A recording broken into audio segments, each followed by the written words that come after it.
Bonjour les amis.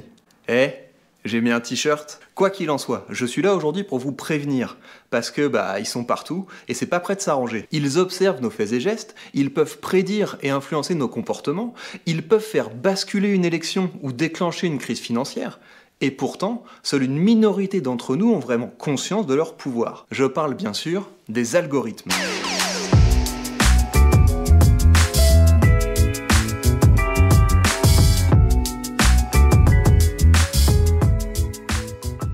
Algorithme, la bombe à retardement est un ouvrage important. En effet, nous passons de plus en plus de temps en ligne. Et quand nous circulons d'un site à l'autre, quand nous posons des questions à Google ou quand nous mettons à jour notre statut Facebook, nous envoyons tout un tas d'informations sur nos humeurs, sur nos préférences, sur notre personnalité. Bien sûr, nous savons que ces indices sont utilisés par des entreprises qui essaient de nous vendre des choses, mais nous n'avons souvent qu'une idée très vague de la manière dont nos données peuvent être utilisées contre nous, dans des domaines aussi importants que la justice, l'éducation, le monde du travail ou la politique. Et avec son ouvrage, Cathy O'Neil ouvre la boîte noire. Et elle sait de quoi elle parle.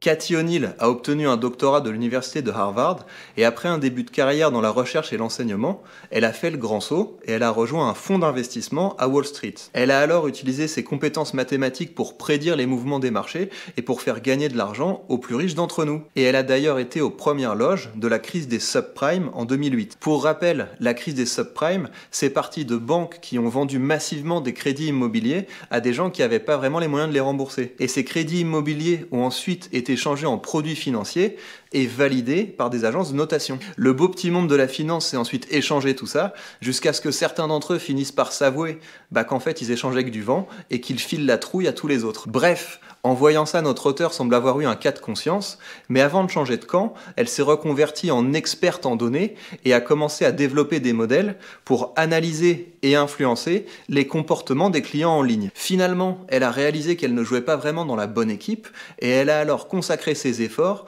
à essayer de réduire l'asymétrie de connaissances entre ceux qui développent des modèles mathématiques et ceux qui en subissent les conséquences. Et l'ouvrage qu'on va parcourir maintenant ensemble s'inscrit dans cette optique.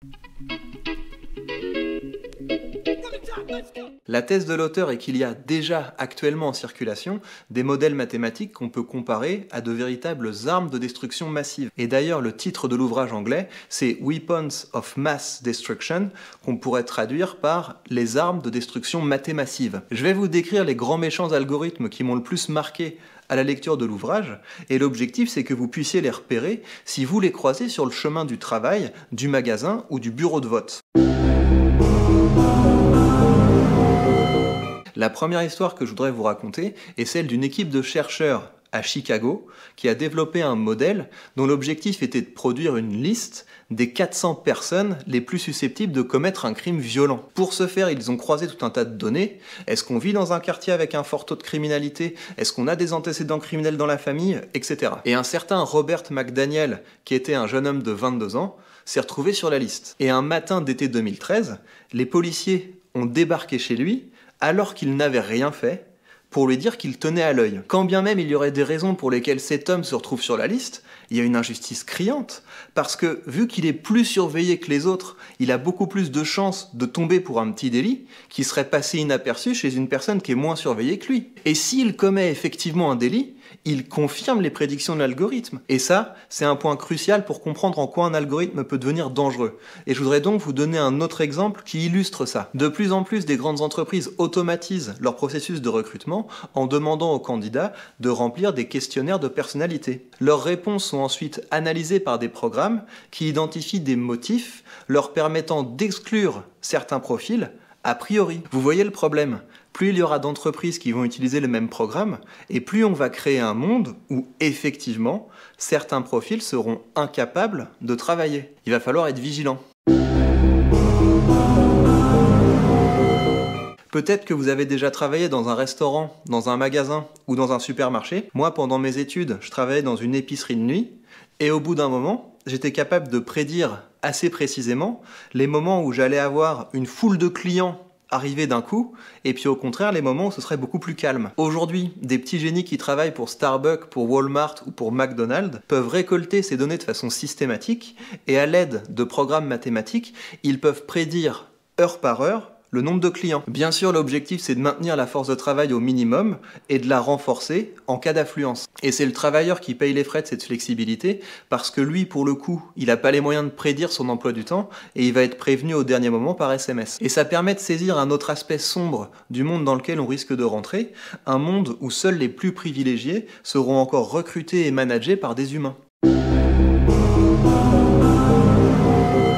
Pour convaincre 50% des électeurs plus 1, les professionnels de la politique doivent séduire des gens aux sensibilités très différentes. Parfois, ça va donner des slogans si creux qu'ils risquent de blesser personne. La France présidente, ensemble la France, ensemble, tout devient possible. Parfois, ça passe par du double discours, essayer de s'adresser à différentes composantes de l'électorat dans une même allocution. Mais vu qu'on est de plus en plus malin, ça passe de moins en moins. Du coup, ce serait une bonne idée de pouvoir adresser des messages personnalisés à chaque électeur. Et là-dessus, le marketing a encore un peu d'avance sur la politique. Parce que si Facebook vous demande de partager vos photos du concert de Booba ou de la tartiflette que vous venez de préparer avec Gwendoline et Maxence, eh ben c'est parce qu'il y a tout un tas d'annonceurs qui sont passionnés par vos avis et vos humeurs. Et jusqu'à récemment, il y avait une digue entre le monde du marketing et le monde de la politique. Les entreprises étaient occupées à faire de l'argent et les professionnels de la politique à le dépenser. Et puis, Cambridge Analytica. Si vous n'avez pas suivi l'histoire, c'est une entreprise d'analyse de données politiques qui a recruté des chercheurs pour qu'ils scannent les profils Facebook des électeurs américains. Ils en ont tiré les profils psychologiques de 40 millions d'électeurs et ces données ont ensuite été vendues et utilisé lors de la dernière campagne présidentielle américaine pour produire des spots de campagne personnalisés. Bien, j'ai pas vraiment de choses négatives à dire sur ce livre. Je pourrais bien sûr reprocher à l'auteur son côté Robin des Bois, qui est un petit peu agaçant quand on sait tout ce qu'elle s'est mis dans les poches en bossant à Wall Street, mais ce serait pas une critique très constructive. Non, je voudrais plutôt vous laisser avec une mise en garde en vous décrivant les états dans lesquels je suis passé en lisant ce livre. Il y a des moments quand je vois à quel point la technologie peut aliéner les hommes, j'ai envie de devenir un gros pierre à feu et d'aller mettre un bon coup de gourdin dans la machine à Internet. En vrai, je crois pas que ce soit la bonne attitude. Je pense que le projet, ce serait plutôt qu'on arrive ensemble à devenir suffisamment savants sur les algorithmes et l'intelligence artificielle pour remettre un peu de politique dans tout ça. Je vais essayer de faire ma part du travail en partageant avec vous les lectures d'ouvrages que je trouve intéressants, mais je vous encourage à faire de même. Partagez vos réflexions, vos lectures, vos idées, parce que plus que jamais, il est temps de lire, de penser, de parler et d'agir.